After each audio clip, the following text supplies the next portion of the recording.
नमस्कार। प्रस्तुत है आचार्य चतुर्सेन शास्त्री जी के द्वारा लिखा हुआ उपन्यास वैशाली की नगर वधू का 23वां भाग।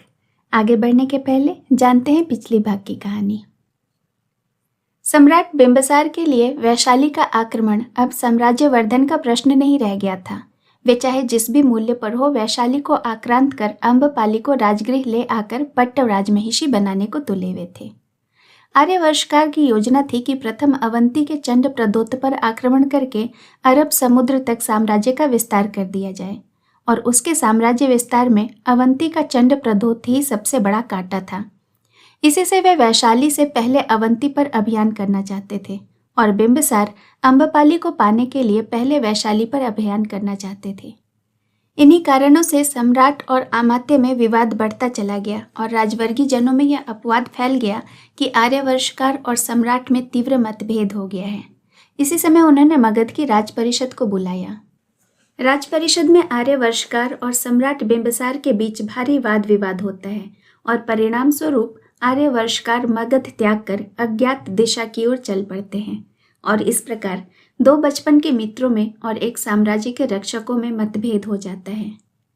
आर्यवर्षकार वेश बदलकर राजगृह के चतुष्पद पर रहने वाले प्रभंजन की कुटिया में आ जाते हैं। प्रभंजन बाल मोड़ने और उशनीन बांधने का काम करता था। महामात्य वर्षकार प्रभंजन को एक मुहरबंद पत्र और मोहरों से भरी थैली देकर कहते हैं कि यह पत्र जितनी शीघ्र संभव हो श्रावस्ती में सेनापति उदयी अथवा उसके सहकारी को मिल जाए और श्रावस्ती से लौटकर तुम वैशाली के मार्ग में मेरी प्रतीक्षा करना।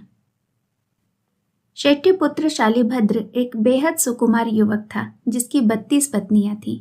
उसने कभी जमीन पर पैर भी नहीं रखा था, यहाँ तक कि सम्राट को भी उससे मिलने खुद चलकर उसके महल में आना पड़ा था। जब सम्राट से मिलने के लिए उसकी माता ने उससे कहा कि सम्राट ने दरअसल तुम्हें ही राजमहल में बुलाया था, लेकिन क्योंकि तुम बेहद सुकुमार हो इसीलिए सम्राट खुद तुमसे मिलने आए हैं और तुम्हें उनसे मिलना चाहिए। शालिभद्र सम्राट से मिल तो लेता है पर उसका मन खिन्न हो जाता है। उसे लगता है कि यह कैसी विवशता है कि जिस चीज को न चाहते हुए भी करना पड़ रहा है। यह तो पराधीनता है। इस विवशता की चुभन उसके हृदय पर इतना गहरा प्रभाव डालती है कि वो महातीर्थकर महावीर की शरण में चला जाता है और बौद्ध अनुयायी बन जाता है। वो एक एक करके अपनी 32 पत्नियों का त्याग कर देता है और उसके साथ साथ उसके बहन का पति धन्य भी महावीर की शरण में चला जाता है। दोनों अनशन व्रत करके अपने शरीर का त्याग कर देते हैं। अब सुनते हैं आगे की कहानी। अध्याय पांचालों की परिषद। उत्तरी पांचाल की राजधानी कंपिला में पांचालों की परिषद जुटी थी। पांचाल संघ राज्य के सभी प्रतिनिधि उपस्थित थे। परिषद में कुरु संघ राज्य के धनंजय, श्रुतसोम, अस्सक के राजा ब्रह्मदत्त, कलिंग राज सत्यभू, सौवीर के भरत, विदेह के रेणु तथा काशीराज धत्तरथ उपस्थित थे। मदर राज और कोसल के 5 सामंत पुत्र भी आए थे। कपिलवस्तु, धन्यकंटक, जैतवन, नालंदा, तक्षशिला, कन्नौज, काशी, उज्जैनी, मिथिला, मगध, राजगृह तथा कौशाम्बी के आर्यों और ब्राह्मणों के प्रतिनिधि भी सम्मिलित हुए थे। क्षोत्रिय भारद्वाज कात्यायन, शौनक, बौधायन, गौतम, आपस्तंभ, शांभाव्य, जैमिनी, कर्नाड, औलुक, वशिष्ठ, सांख्यायन, हारित, पाणिनि और वैशंपायन पैल आदि धर्माचार्य भी उपस्थित थे। मांडव्य उपरिचर भी आए थे। अथर्व आंगिरस ने सबसे प्रथम विवाह की नई मर्यादा उपस्थित की। उसने कहा, परिषद सुने, मैं अब से विवाह की नई मर्यादा स्थापित करता हूँ। मैं अब तक प्रचलित वैदिक मर्यादा को बंद करता हूँ। अब से कोई कन्या अवस्था प्राप्त करने पर कुमारी न रहे। वह स्वयं पति को न चुने। वह एक पति के साथ अनुबंधित रहे। वह सपत्नियों से ईर्ष्या रहित रहे। केवल संतानोत्पत्ति के लिए ही युवती तरुणों को न वरे। वे उनके गृह कृत्यों के लिए सुगृहिणी बने। वर को कन्या के गुरुजन दें और यह वृद्धावस्था तक उसी एक पति के साथ सुगृहिणी होकर रहे। वैशंपायन पैल ने कहा, किंतु यह तो अवैदिक मर्यादा है। वैदिक मर्यादा में कन्या वर चुनने में स्वतंत्र है। वह आजीवन उनके साथ रहने को बाध्य भी नहीं है। वह आजन्म कुमारी भी रह सकती है। आंग्रेस ने कहा, आज से अथर्वगिरस चतुर्थ वेद हो। गाय के 4 पाद हैं, वेद भी 3 नहीं 4 हो। नई मर्यादा की आवश्यकता इसीलिए है कि अब हमारा जनपद किसान और पशुपालक नहीं रह गया है। हम में बड़े बड़े राजन्य, उनकी सेना, राज संपदा, राजाधिकारी हैं। हम में राजपुरोहित ब्राह्मण हैं जो समाज के नियंता हैं। हमारी संपत्ति, अधिकार और राजधर्म की मर्यादा नहीं है। आज से पुरुष पति है, स्त्री उसके अधीन है, वह दत्ता है। यज्ञ और धर्म कृत्यों में उसका स्थान ब्राह्मण ग्रहण करें और दाय भाग वह नहीं, उसका पुत्र ग्रहण करे। भारद्वाज ने कहा, तो इसका अर्थ यह है कि अब स्त्री पति की जीवन संगिनी नहीं है और वह धार्मिक कृत्यों में अभिन्न भी नहीं। आंग्रेस ने कहा, वह जीवन साथी रहे, अभिन्न भी रहे, पर अधिकार पति और पुत्र का हो। वैशंपायन ने कहा, क्या समाज में स्त्री पुरुष समान नहीं? ऐतरेय ने खड़े होकर कहा, नहीं, मेरी मर्यादा है कि पुरुष की अनेक पत्नियां हों, पर एक स्त्री के अनेक पति नहीं। मैं यह भी मर्यादा स्थापित करना चाहता हूं कि 4 पीढ़ियों के अंतर्गत आत्मियों में विवाह न हो, वे 4 पीढ़ी बाद ही सम्मिलित हों। अथर्वांगिरस, और उसे गुरुजन जिसे दान में दें वह उसी की पत्नी हो। वह प्रिय दृष्टि वाली, पति की अनुरक्ता, सुखदायिनी, कार्य निपुणा, सेवा करने वाली, नियमों का पालन करने वाली, वीर पुत्र उत्पन्न करने वाली तथा देवर की कामना करने वाली हो। भारद्वाज ने कहा, पति की सेवा करने वाली, नियमों का पालन करने वाली तथा गुरुजन दत्ता, ये 4 नई मर्यादाएं स्थापित हुई। अथर्वांगिरस ने कहा, एक 5वीं, और वह सास ससुर तथा पति के कुटुंब के साथ रहे। तो वह अब पति की पत्नी ही नहीं, पति के परिवार का अंग भी हो। वैशंपायन पैल ने पूछा, ऐसा ही है भद्र? यह मर्यादा उन आर्य, अनार्य, अनुलोम संकर पर भी लागू हो जो वर्ण धर्मी हो, और यह वैदिक मर्यादा ही रहे। इससे राष्ट्र की संपत्ति, धर्म, राजनीति अखंड रहेगी। आंध्र, सौराष्ट्र, चोल, चेर, पांड्य, अंग, बंग, कलिंग सभी जनपद इस मर्यादा का पालन करें। परिषद ने मर्यादा स्वीकृत की। अब गौतम ने खड़े होकर कहा, मित्रों, मैं इससे अधिक आवश्यक प्रश्न उठाता हूँ। हमारे लिए अब 4 वर्ण यथेष्ट नहीं हैं। अब अनेक अनार्य बंधुओं के मिश्रण से जातियों की अनेक शाखाएं फैलती जा रही हैं। अनार्य बंधु संसर्ग को उत्तेजन देने को हमने असवर्ण विवाह की मर्यादा स्थिर की है। मैं ऐसे विवाहों से उत्पन्न संतान को अब दाय भाग से वंचित करता हूँ तथा उन्हें शुद्ध वर्ण और गोत्र की परंपरा से वंचित करता हूँ। वे अनुलोम हो या प्रतिलोम, मैं उनकी पृथक जाति स्थापित करता हूँ। मैं 6 प्रकार के विवाह घोषित करता हूँ। एक ब्राह्म्य, जिसमें पिता वटुक वर को जल का अर्घ्य देकर कन्या अर्पण करेगा, यह ब्राह्मण का ब्राह्मण के लिए है। दूसरा दैव, जिसमें पिता कन्या को वस्त्राभूषणों से सुसज्जित करके यज्ञ में स्थानापन्न पुरोहित को देगा, यह क्षत्रिय का ब्राह्मण के लिए है। तीसरा आर्ष, जिसमें पिता एक गाय या बैल देकर उसके बदले कन्या दे, यह जनपद के लिए है। चौथा गांधर्व, जिसमें तरुण तरुणी स्वयं ही परस्पर वरण करेंगे, यह वयस्कों के लिए है। 5वां छात्र, जिसमें पति कन्या के संबंधियों को युद्ध में विजय कर बलात् कन्या का हरण करेगा, यह क्षत्रिय का क्षत्रिय के लिए है। 6ठा मानुष, जिसमें पति कन्या को उसके पिता से मोल लेगा, यह क्षत्रिय ब्राह्मण का शूद्र के लिए है। आपस्तंभ ने कहा, मैं यह मर्यादा स्वीकार करता हूँ, परंतु छात्र विवाह को राक्षस और मानुष को आसुर घोषित करता हूँ। मेरे दक्षिण के जनपद में रक्ष और आसुरों में यह विवाह मर्यादा स्थापित है। वशिष्ठ, मैं जानता हूँ, असुर कन्या शर्मिष्ठा को हम भुला नहीं सकते।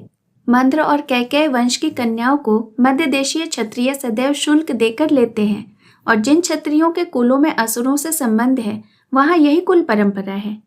यदि हम इन कृता राजकुमारियों को विवाहित पत्नी नहीं मानते हैं तो उनकी संतानों के अधिकार की रक्षा नहीं होगी। हाँ, नीच जाति की सुंदरी कन्याएं दासी की भांति मोल ली और बेची जा सकती हैं, परंतु उन्हें विवाहित पत्नी के अधिकार प्राप्त नहीं होंगे। आपस्तंभ, आप ठीक कहते हैं ब्राह्मण। दक्षिणापथ में इसी प्रकार राजस कुल और दानव और दैत्य कुल हैं, जो राजस कुल से भी उन्नत और आर्य सभ्यता गृह हैं। वे अपनी कुल मर्यादा नहीं छोड़ सकते। आप जानते हैं, वे दीन नहीं हैं। आर्यों के श्रेष्ठ कुलों में तथा देवकुल में भी उनके विवाह संबंध हो चुके हैं। दैत्य मानव युद्ध जो होते हैं वे जातीय धार्मिक नहीं हैं। वे यज्ञ भी करते हैं। प्रहलाद और बलि के दान और यज्ञ भुलाए नहीं जा सकते। पुलोमा दैत्य की पुत्री शची इंद्र की पत्नी ही थी। उसकी कन्या जयंती का विवाह शुक्राचार्य और फिर ऋषभवेद से हुआ था। मधु दैत्य की कन्या मधुमती सूर्यवंशी हर्षव्य को ब्याही थी और वृषपर्शा दैत्य की कन्या को यायाति ने पत्नी बनाया था। वाण दैत्य की कन्या का विवाह अनिरुद्ध से हुआ था तथा व्रजनाभि के कुटुंब की 3 कन्याएं यादवों में आई हैं। इसलिए मेरी यह मर्यादा स्वीकार करने योग्य है कि राक्षस और असुर विवाह आर्य परिपाटी में स्वीकृत कर लिए जाएं, जिससे इन जातियों की कन्याओं के अधिकारों का हनन न हो, परंतु उत्तम विवाह प्रथम 3 के ही हैं। गौतम ने कहा, मेरी मर्यादा है कि इन 6 प्रकारों में प्रजापत्य और पिशाच 2 प्रकार और बढ़ा दिए जाएं। प्रजापत्य विवाह वह है जिसमें पिता कन्या को यह कहकर दे कि तुम दोनों मिलकर नियमों का पालन करो। यह उत्तरापद के शिष्ट गणसंग शातियों की मर्यादा है। पिशाच विवाह में उसे कहता हूं जहां मूर्छिता रोती कलपती कन्या का बलात् हरण किया जाए। वशिष्ठ ने कहा, किंतु यह विवाह नहीं है। गौतम ने कहा, यह मर्यादा काम्बोजों में विहित है। नंदीनगर का काम्बोज संघ भी आर्यों के संघ से मिल चुका है। आप जानते हैं कि उत्तरापाद में काम्बोज की सीमाएं गांधार से मिली हुई हैं। उनके रीति रिवाज जंगली तो हैं ही, परंतु उन्हें हमें आर्यों के संघ में लाना है। बोधायन ने कहा, यह मर्यादा मुझे मान्य है। गौतम, तो एक ही गोत्र और प्रवर के स्त्री पुरुष विवाह न करें। वे ही विवाह करें जो माता की 4 पीढ़ियों और पिता की 6 पीढ़ियों में न हो। आप स्तंभ, नहीं, माता पिता दोनों की ही 6 पीढ़ियों में नहीं हो। गोत्र के निषेध को मैं स्वीकार करता हूं, परंतु प्रवर का बंधन नहीं। मेरी मर्यादा है कि चाची या मामा की लड़की से विवाह किया जा सकता है। गौतम, मैं उत्तरापथ में यह मर्यादा कदापि स्थापित न होने दूंगा। दूसरे, मैं शंकर की समस्या पर भी विचार उपस्थित करता हूं। इस समय आर्यों के 3 वर्ण हैं, एक ब्राह्मण पुरोहित, दूसरा क्षत्रिय, तीसरा जनपद अर्थात विष।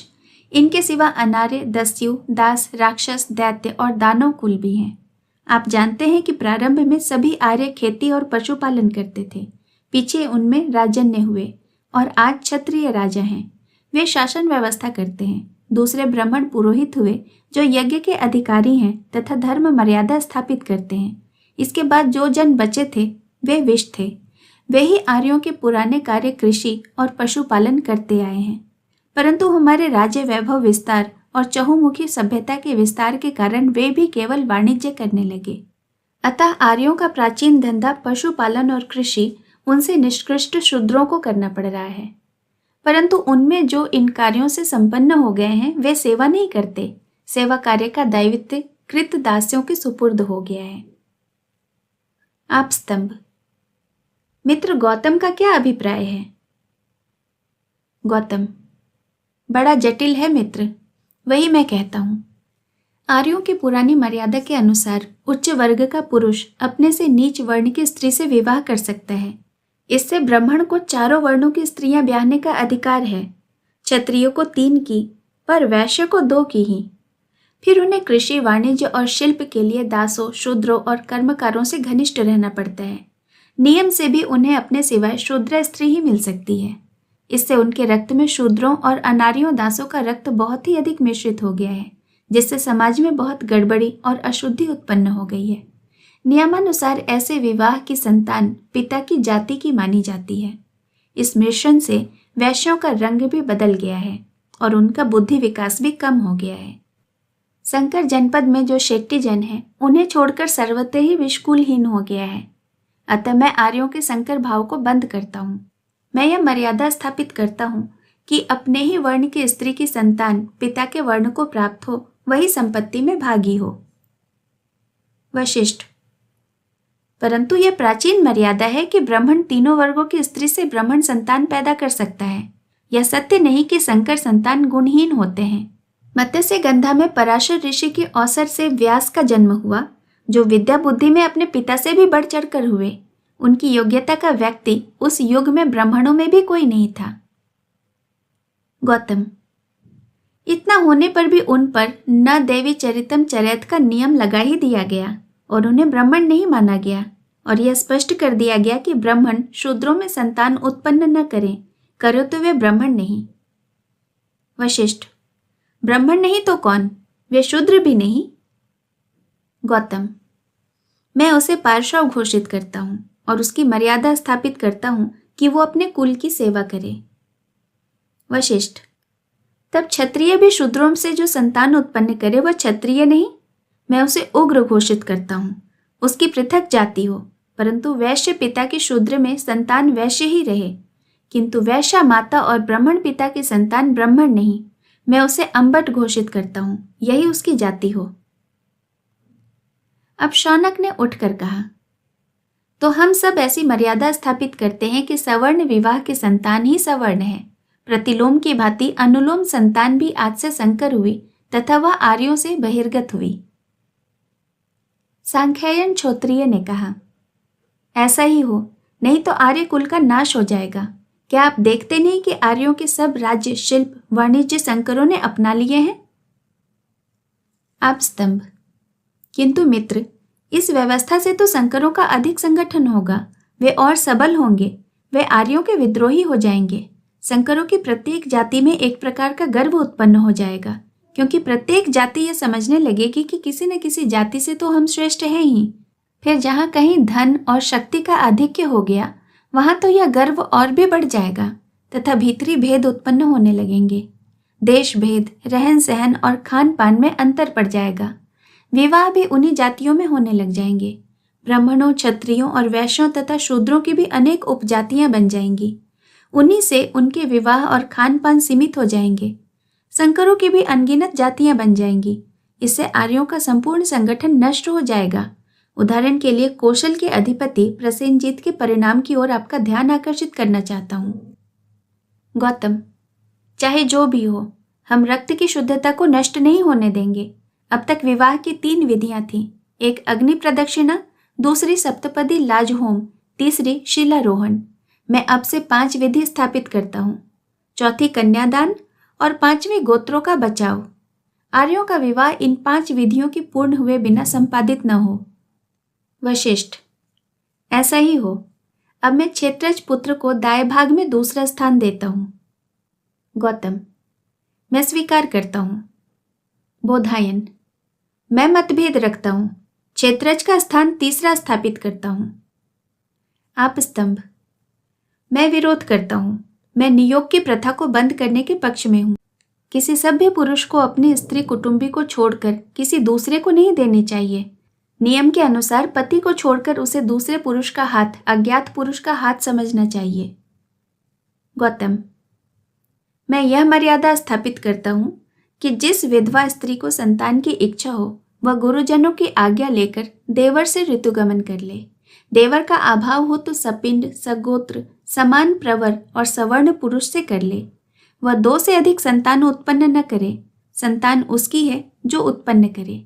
यदि पति जीवित हो तो संतान दोनों की है। हारित, मैं सहमत हूं। भारद्वाज, जो विवाहिता किंतु अक्षत योनि है, मैं उसे कन्या घोषित करता हूं। उसका नियमानुसार विवाह हो। बोधायन, संभोग हो भी गया हो परंतु विधिवत विवाह न हुआ हो तो भी वह कन्या ही है। उसका विवाह विधिवत हो। पाणिनि, जो अविवाहिता है वह कन्या है, पर पुरुष से भी भोगी जाकर उसका कन्या भाग दूषित न हो। विवाह विधि होने के बाद पुरुष संग से ही उसका कन्या भाव छूटे। वशिष्ठ, तो मैं 6 कन्याएं घोषित करता हूँ। 1 जो अविवाहिता और अक्षत हैं, 2 जो अविवाहिता और क्षत हैं, 3 जो विवाहिता हैं और अक्षत हैं, 4 साधारण स्त्री, 5 विशिष्ट स्त्रियां, 6 मुक्त भोगिनी। गौतम, यदि किसी स्त्री का पति एकाएक विदेश चला जाए तो वह 6 वर्ष तक उसकी राह देखकर पुनर्विवाह कर ले, पर यदि प्रति ब्राह्मण हो और विद्या अध्ययन के लिए गया हो तो स्त्री 12 वर्ष की राह देखे। कात्यायन, नपुंसक या पतिति पति की स्त्री यदि दूसरा विवाह करे तो उसका पुत्र पौंभर्व हो, वह माता के पहले पति के दाएं से भोजन वस्त्र पाए। वशिष्ठ, जो स्त्री अपने अल्पवयस्क पति को छोड़कर अन्य पुरुष के पास रहे तथा फिर पहले पति के वयस्क होने पर उसके पास आ जाए, वह पुनर्भवा है। यदि उसका पति पागल, पतित या नपुंसक हो और वह उससे छोड़कर दूसरे पति से विवाह करे तो वो पौंभर्व है।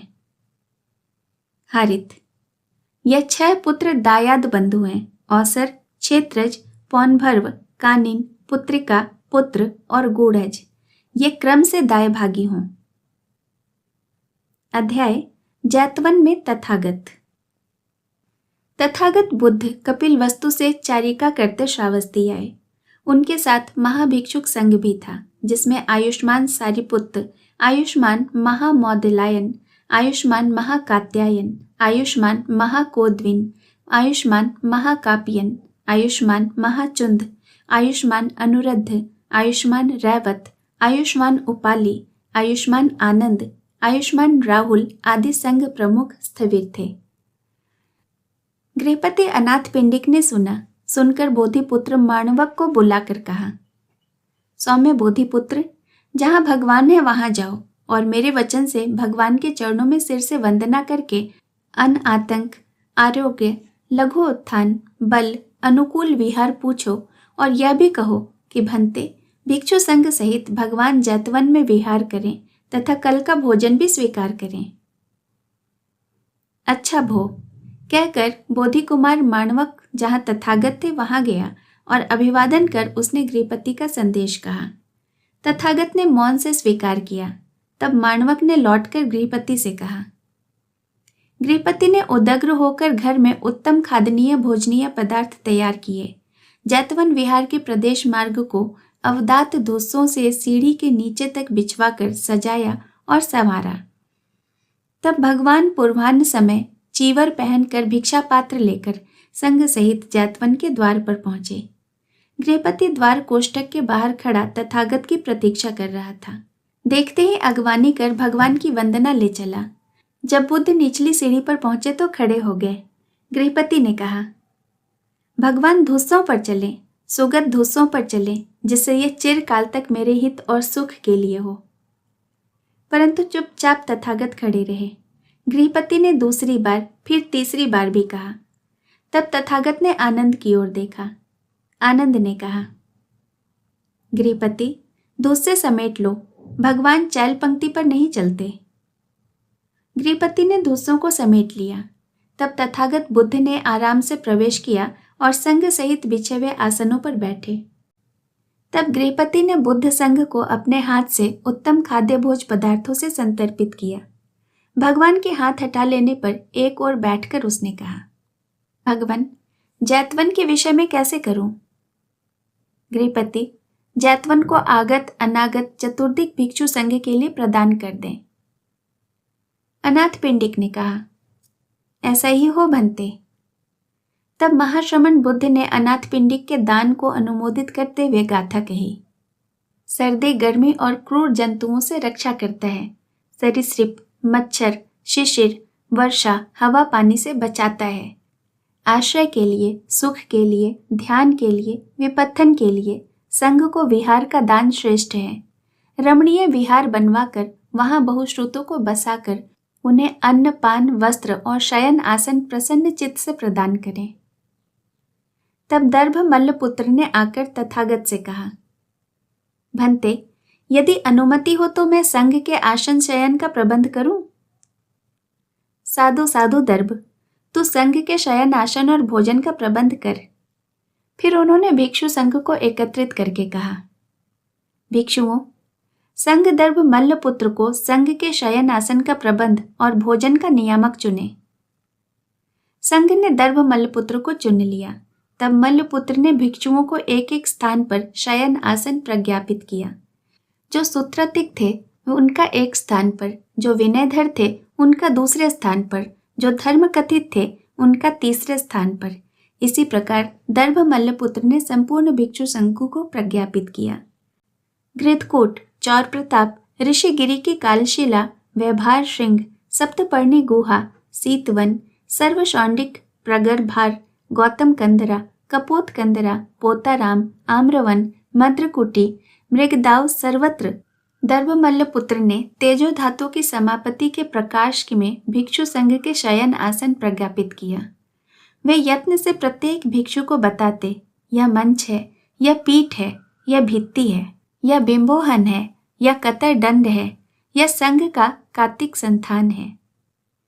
दर्भमल्लपुत्र के अंतेवासी भंडारगृह, चीवर प्रतिग्राहक, चीवर भाजक, यावागु भाजक, फल भाजक, खाद्य भाजक, शाटिक ग्राहक, आरामिक प्रेषक, श्रामणेर प्रेषक आदि भिक्षु संघ से चुने हुए भिन्न भिन्न विहारों के लिए नियत हुए। अध्याय अजित केस कंबली। पूर्वाराम मृगार माता प्रसाद भी बनकर तैयार हो गया था। यह भवन श्रावस्ती में ही नहीं, प्रत्युत जम्बू द्वीप भर में अद्वितीय विहार था। इसमें 1 सहस्र प्रकोष्ठ थे। यह विहार 7 तल्ला था। शेट्टी मृगार के पुत्रवधू विशाखा ने इसे अपने एक हार के दाम से तैयार करा के बुद्ध को भेंट करने का निश्चय किया था, परंतु अनाथ पिंडिक के जैतवन विहार में भ्रमण गौतम ने वर्षावास स्वीकार कर लिया था। इससे शेट्टी मृगार की इच्छा पूरी नहीं हुई। अजित केस कंबली अपने शिष्यों सहित सरयू तीर पे अपने आश्रम में मृग चर्म पर बैठे थे। उनका शरीर बिल्कुल काला था, डिल डौल विशाल और आंखें चमकदार थीं। वे एक साधारण सूती वस्त्र कमर में लपेटे थे। स्वच्छ जनेऊ उनके कंजल कृष्ण अंग की शोभा बढ़ा रही थी। उनके सामने महाशाल लौहित्य आसन पर बैठे थे। उनका अंग दुबला पतला और वर्ण गौर था। कंठ में जनेऊ और सिर पर बड़ी चोटी थी। उनकी आंखें बड़ी बड़ी और वक्ष विशाल था। अजित ने कहा, तो महाशाल लौहित्य गौतम श्रावस्ती से आ गया है ना? हाँ आचार्य, और इस बार उसके ठाठ निराले हैं। उसने बहुत से विश्रुत ब्राह्मणों को भी शिष्य बना लिया है। हाँ हाँ, ऐसा तो होना ही था महाशाल। इन मूर्ख ब्राह्मणों का बेड़ा डूबा। मैंने तो तुमसे बार बार कहा है कि ब्राह्मण यज्ञवल्क, जयविली और उद्दालक ने पुराने यज्ञवाद को गौण करके ब्रह्मवाद का जो ढकोसला खड़ा किया था और उनके गुरु प्रवाहन ने जो पूर्व जन्म की गढ़ंत कहानी गढ़ी थी, उसका तो एक दिन भंडाफोड़ होगा ही। अब तुम देखोगे कि विदेह जनक के सारे प्रयासों पर पानी फिर जाएगा। उसका ये बड़ी बड़ी परिषदें बुलाना, ब्रह्मवाद पर शास्त्रार्थ करना और बड़े बड़े दान देना सब व्यर्थ होगा और लोग स्वतंत्र रीति से विचार प्रारंभ कर देंगे। अब इसी शाक्य गौतम को ही ले लो। उसने एक और ढकोसला चलाया है। क्यों महासामंत पायसी, तुम तो उसके पिता शुद्धोदन से मिले थे ना? क्या कहता है वो अपने पुत्र के संबंध में? महासामंत पायसी का ताम्र शरीर, लाल लाल आंखें और बलिष्ठ भुजदंड एवं भारी भारी गुलमुच्छे बड़े प्रभावशाली थे। उन्होंने हाथ जोड़कर कहा, वह भी उसका शिष्य हो गया है आचार्य। वही नहीं, कपिल वस्तु के सारे ही शाक्य उसके शिष्य हो गए हैं। शुद्धोदन को इससे बड़ा लाभ है आचार्य। वह कौशल के प्रभुत्व का जुआ उतार फेंकना चाहता है। अब तक तो शाक्यगण कौशल के अधीन था। अब गौतम का पिता अनुगत शिष्य होने से शुद्धोदन का आदर बढ़ गया है। उधर मगध सम्राट भी उसका बहुत सम्मान करने लगे हैं। वे भी गौतम के शिष्य हो गए हैं। होंगे क्यों नहीं? बिना ऐसा किए वे अपने असुर रक्त प्रभावित वर्ण संकर वंश को कैसे छिपाएंगे? पर राजमहिषी मल्लिका? राजमहिषी तो शेट्टी विशाखा के पूरे प्रभाव में है आचार्य, और वह भी गौतम की शिष्य हो गई है। तब महाराज प्रसेन जी तब किसकी प्रतीक्षा कर रहे हैं? वे घपले में पड़े हैं आचार्य।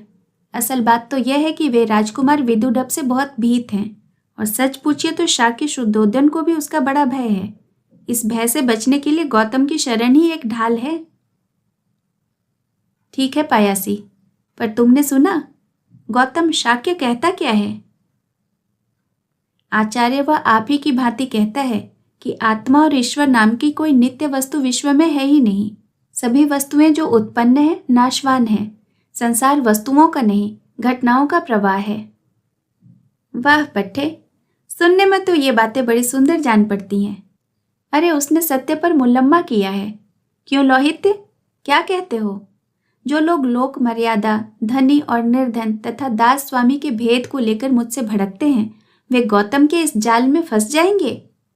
पर यह संसार घटनाओं का प्रवाह कैसे है भाई?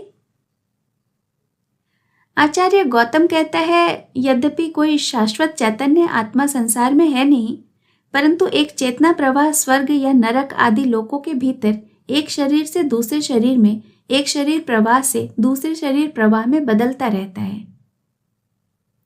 बड़ी चालाकी करता है यह गौतम शाक्य। वत्स लौहित्य, वह मेरे सत्य को भी पकड़े हुए है और प्रवाहन के पुनर्जन्म के पाखंड को भी। अब मैं समझा पायासी कि यदि वह ऐसा न करता तो क्या साकेत, कौशाम्बी, श्रावस्ती और राजगृह से राजा, महाराजा, शेट्टी, सामंत और महाशाल उसके चरणों में सिर नवाते और अपनी थैलियां उसके आगे खोल देते। यही तो बात है आचार्य। सुना नहीं आपने, विशाखा का एक प्रतिस्पर्धी मूर्ख और खड़ा हुआ है श्रावस्ती में। कौन है वह? अनाथ पिंडिक सुदत्त शेट्टी। शेट्टी सुदत्त? क्या किया है उसने लौहित्य? जब उसने देखा कि पुत्रवधु विशाखा की आड़ में शेट्टी मृगार महिषी मल्लिका के द्वारा शाक्य गौतम और महाराज प्रसेनजीत का कृपा पात्र होना चाहता है, तब उसने भी एक मार्ग निकाल लिया। कौन सा मार्ग? उसने जैत राजकुमार को साधन बनाया है आचार्य। किस भांति लौहित्य? राजकुमार से उसका क्रीड़ा उद्यान जैतवन क्रय कर उसमें विहार बनवाकर उसने गौतम शाक्य को भेंट कर दिया। जैतवन भेंट कर दिया? क्या कहते हो लौहित्य? सच कहता हूं आचार्य। जैत राजकुमार ने जैतवन बेच दिया? वे देना नहीं चाहते थे, पर सुदत्त ने जैतवन की संपूर्ण भूमि पर स्वर्ण बिछाकर उसे क्रय कर लिया आचार्य। 18 करोड़ स्वर्ण दिया है उसने। तो यूं कहो कि जैत राजकुमार को एक भारी उत्कोच दिया गया। यही तो बात है आचार्य। उसके 3 पोत स्वर्ण द्वीप के स्वर्ण से भर कर लौटे हैं। सुदत्त अनाथ पिंडिक के पास स्वर्ण की क्या कमी है? अब उसकी कीर्ति घर घर गाई जा रही है। विशाखा का सप्तखंडी मृगार माता प्रसाद धरा ही धरा रह गया। यह तो होना ही था। फिर राजकुमार जैत की इस पर कृपा दृष्टि भी है। जैत ही की क्यों पायासी, गौतम शाक्य की भी कहो। यही देख लो, राजमहिषी मल्लिका अब यहाँ नहीं आती। सुना है उन पर गौतम का अच्छा रंग चढ़ा है। इसमें आश्चर्य क्या है? माली की बेटी अपने रूप के कारण बनी कौशलपट्ट राजमहिषी, सो वह रूप की दोपहरी तो कब की ढल गई। महाराज प्रसेनजीत को नित नए यौवनों से फुर्सत नहीं। उनकी विगलित वासना को राजगृह का वह तरुण वैद्य अपने वाजीकरण से पूरा नहीं कर सका। अब वह चारवाक पंथी मांडव अपने रसायन का चमत्कार दिखाना चाह रहा है। साकेत के उस पाजी बृहस्पति चारवाक के चेले की बात कर रहे हो? बड़ा घृणित है वह ब्राह्मण, कुल कलंक। हाँ, तो उसने राजा को खूब भरमा रखा है। जी हाँ, वह यही तो कहता है कि इंद्रियों को तृप्त होकर अपने अपने विषयों को भोगने दो, यथेष्ट आनंद करो। और उस धूर्त राजा को कुछ रसायन दी है? जी हाँ, सो जैसे सूखा ईंधन अनुकूल वायु पाकर धाएं धाएं जलता है, वैसे ही उस अतृप्त कामाग्नि में राजा भी जलकर राख हो जाएगा। इस 70 वर्ष की अवस्था में वह गांधारी कलिंग सेना से विवाह करने जा रहा है और उधर विदुडभ राजपुत्र उसे मारकर कौशल के सिंहासन को हथियाने का षड्यंत्र रच रहा है। क्या कहते हो पायासी सौम्य, राजकुमार विदुडभ? हाँ आचार्य, शाक्यों ने जब से उसको दासी पुत्र कहकर अपमानित किया है, वह महाराज से घोर घृणा करता है। वह कहता है कि जब माली की लड़की मल्लिका को उन्होंने पट राजमहिषी का पद दिया, तो उसकी माता शाक्य दासी नंदिनी को क्यों दासी ही रहने दिया। शाक्यों से अनादरित होकर वह और भी क्रुद्ध हो उठा है महाराज। उसका यह कथन अयथार्थ तो नहीं है प्रिय, पर सत्य जानो, ये दासी पुत्र उन सभी बूढ़े कामुक राजाओं को डुबोएंगे, तो विदुडभ तो शाक्य गौतम से घृणा करता होगा। उसका वश चले तो वो उसे मार ही डाले, पर उसका वह मित्र कौन? राजगृह का वह तरुण वैद्य, वह उस शाक्य गौतम का परम भक्त है। आजकल तो वो उसका बहुत घनिष्ठ हो रहा है। तो यूं कहो कि श्रावस्ती में जहां देखो वहीं उस धूर्त शाक्य श्रमण के गुप्तचर भरे हैं। पर सौम्य लौहित्य, तुम उस मूर्ख राजकुमार विदुडभ को मेरे पास ले आओ। उसे तो हमारे ही दल में मिलना चाहिए। मैं चेष्टा करूंगा आचार्य, पर वह तरुण राजकुमार उतना मूर्ख नहीं है, वो बड़ा तेजस्वी है। तब तो और भी अच्छा है। अरे ये सभी वर्ण संकर जन आर्यों से अधिक तेजस्वी होते हैं। प्रिय, यदि वह निकट भविष्य में कौशल का सिंहासन आक्रांत करेगा तो उसे अपना निकटवर्ती रखना ही अच्छा है, विशेषकर इसीलिए कि वह शाक्य गौतम से घृणा करता है, जिसके नाम का श्रावस्ती, कौशल, राजगृह, वैशाली सर्वत्र ही जनपद में डंका बज रहा है। मैं उसे ले आऊंगा आचार्य, वो मेरा आदर करता है। तो उससे लाभ उठाओ भाई। हाँ, राजमहिषी मल्लिका की क्या बात कह रहे थे? वे नित्य उस श्रमण गौतम के पास जाती है। वे जानती है कि उनका माली की पुत्री होने का लांछन वह मिटा सकता है। शेट्टी वधु विशाखा उसके बहुत मुंह लगी है। तो उन दोनों का भेद करना होगा। राजमहिषी को भी हमारे दल में मिलना चाहिए, फिर मैं उस शाक्य सुद्धोधन को समझ लूंगा। यह तनिक कठिन होगा आचार्य। देवी मल्लिका माली की बेटी हैं, परंतु उनकी निष्ठा बहुत है और कौशल जनपद में उसका मान महाराज प्रसेनजीत के ही समान है। तभी तो सौम्य लौहित्य, परंतु चिंता न करो, मैं उपाय कर लूंगा। राजमहिषी मल्लिका को मेरी शरण में आना ही होगा। यह राजसूय समाप्त होने दो। जब तक यह यज्ञ समाप्त नहीं हो जाता, राजा मेरी ही इच्छा के अधीन है। परंतु श्रावस्ती पर एक और भी तो पाप ग्रह है। वह कौन? श्रमण महावीर जिन। उसकी तपस्या निराली है आचार्य, कुछ समझ में नहीं आता। सुना है वो 2-2 मास निराहार रहते हैं, आजीवकों की भांति नंगे रहते हैं। उनके शील और व्रत बहुत श्रावक धारण कर रहे हैं। वह भी शूद्र और ब्राह्मणों में अभेद रखते हैं। राजपुत्र विदुडभ उन्हें बहुत मानते हैं। समझ गया। अरे लौहित्य, प्रसिद्धि के अनेक उपाय हैं। इस लिच्छवी निग्रंथ श्रमण को मैं भी अच्छी तरह जानता हूँ। उधर शाक्यों ने और इधर लिच्छवियों ने अपने गणराज्य के विस्तार का यह धर्म ढोंग रचा है। इनका उच्छेद सम्राट द्वारा नहीं, विदुडभ द्वारा होगा। नहीं तो वे कौशल के आर्य राज्य को खोखला कर देंगे। अच्छा, देखूंगा इसे। पहले राजसूय यज्ञ समाप्त हो जाने दो। शेष कहानी अगले भाग में। कहानी सुनने के लिए आपका बहुत बहुत धन्यवाद।